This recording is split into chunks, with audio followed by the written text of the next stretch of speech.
72,000 करके आती थी, 72,000 करके आती थी, 16,000। यानी कि जब ये यूपीएससी के अंडर में ये एग्जामिनेशन जो आपके तमाम एग्जामिनेशन जो बड़े एग्जाम होते थे, आज ही हमारे उजाला की न्यूज़ है कि यूपीएससी के अंडर में जो एग्जाम होते थे रेगुलर पहले 2 साल से होते रहते थे, जैसे उनको डिसेंट्रलाइज किया गया है तब से समस्या हुई कि ऐसे आयोग कुछ काम नहीं है।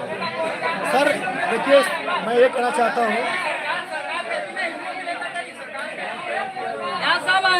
सर, देखिए मैं ये कहना चाहता हूँ कि सरकार चाहे जो भी हो, सरकार चाहे जो भी हो, ये युवाओं में इतनी हिम्मत होती है कि वो चाहे तो चाहे जिस सरकार को भी साथी खड़े बैठ जाइए। योगी जी ने ठाना था कि आरओ के परीक्षा को हम नहीं टालेंगे, लेकिन बच्चों ने अपने संघर्ष की बदौलत उसको करवाया कि नहीं। ये शिक्षक आयोग के यहाँ बैठे हैं पे, अगर यही बच्चे हजारों की संख्या में ताली थाली लेकर के निकल दे, देखिए सरकार 24 घंटे के अंदर में आप लोग बैठ जाइए। देखिए स्टूडेंट और यूथ जो है वो इस मुद्दे को उतना गंभीर मुद्दा नहीं बना पा रहे हैं, या उनके अंदर खुद वो गंभीरता नहीं, क्योंकि वो चाह रहे हैं कि बिहार में भर्ती आवे के बाद। सर बिहार में जो नौकरी कर रहे हैं, मैं बता देना चाहता हूँ, जो तैयारी कर रहे हैं 30-35 हज़ार रुपये मिलता है वहाँ पे, उतने में कितना तुम अपना रूम का भाड़ा दोगे, तुम्हारा ध्यान है। मैं सर बता देना चाहता हूँ, जो लोग हमारे यूपी के लोग वहाँ बिहार में नौकरी कर रहे हैं, फ़ोन करते हैं कि विश्व हम लोग यहाँ परेशान हैं, नौकरी कर रहे हैं लेकिन हम लोग का ध्यान यहाँ पे यूपी में है। तो ये स्थिति है। तो जो लोग यहाँ पे उत्तर प्रदेश में हैं, मैं निवेदन करता हूँ कि आप देखिए संख्या धीरे धीरे बढ़ रहा है, ये आयोग भर दो। पहले और दूसरे एक रात यहाँ पे शो करके दिखाओ, मीडिया इतना कवरेज कर देगा कि 24 से 48 घंटे में ये आयोग के अंदर बैठे अधिकारी, अध्यक्ष महोदया मुख्यमंत्री से मिलने पर मजबूर हो जाएंगे।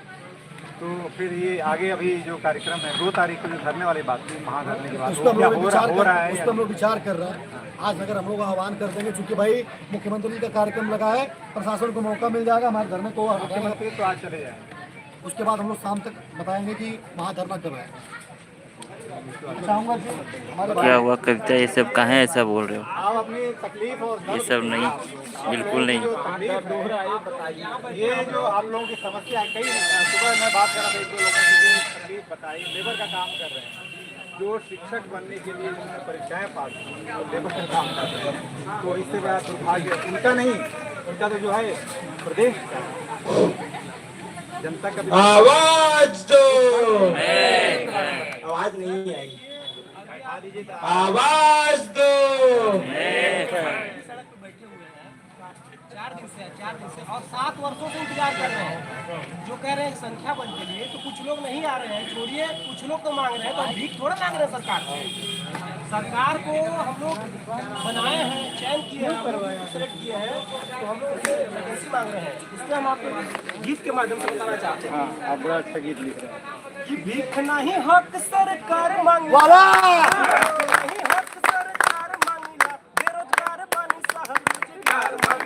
बेरोजगार बनी साहब रोजगार मांगिला, 2 करोड़ नौकरी देवे के रहे वादा, 2 करोड़ नौकरी दे के रहे वादा, 2 लाख ट्वीट के देवे के रहे वादा, 2 लाख ट्वीट के देवे के रहे वादा, कहत रहला कि रोजगार मिली जादा, कहत रहला कि रोजगार मिली जादा, नून तेल पैसा न उधार मांगिला, नून तेल पैसा न उधार मांगिला, बेरोजगार बनी साहब रोजगार मांगिला, बेरोजगार बनी साहब रोजगार मांगिला। देख रहे हैं भैया बता रहे थे कि 7 साल से वैकेंसी मांग रहा हूँ, बरवा झड़ गया है और सबका हम लोग का झड़ गया है। अरे चाबी हो तो उसको मैं कह रहा हूँ, अरे पढ़त पढ़त झड़ गई चानी पर के बार में, वो नौकरी कहिया मिली, नहवा घूमेल धरेला कपार, नौकरी कहिया मिली, नहवा धरेला कपार, नौकरी कहिया मिली। अरे भीख नहीं हक सरकार मांगिला, भीख नहीं हक सरकार मांगिला, बेरोजगार बानी साहब रोजगार मांगिला, बेरोजगार बानी साहब रोजगार मांगिला। मैं सरकार से मांग करता हूँ, आगे करिए, भाई को आगे करिए आप, कि सरकार जो है हम लोग की पीड़ा को समझे भाई अब आगे और इस पथरीली सड़कों पे हम लोग शिक्षा सेवा चयन आयोग के आगे बैठे हुए हैं और वैकेंसी देने का कार्य करे। 1,93,000 का सरकार 2 घंटे में डिलीट कर दिया है। इसलिए हम लोग मांग करते हैं कि पुनः वो ड्यूट जारी किया जाए और हम बेरोजगार लोगों को नौकरी देने का कष्ट किया जाए। और सरकार से मांग करता हूँ, नहीं तो हम बेरोजगार इस सड़कों पर उतर जाएंगे, इलाहाबाद से गलियों में उतर जाएंगे। हम इस धरना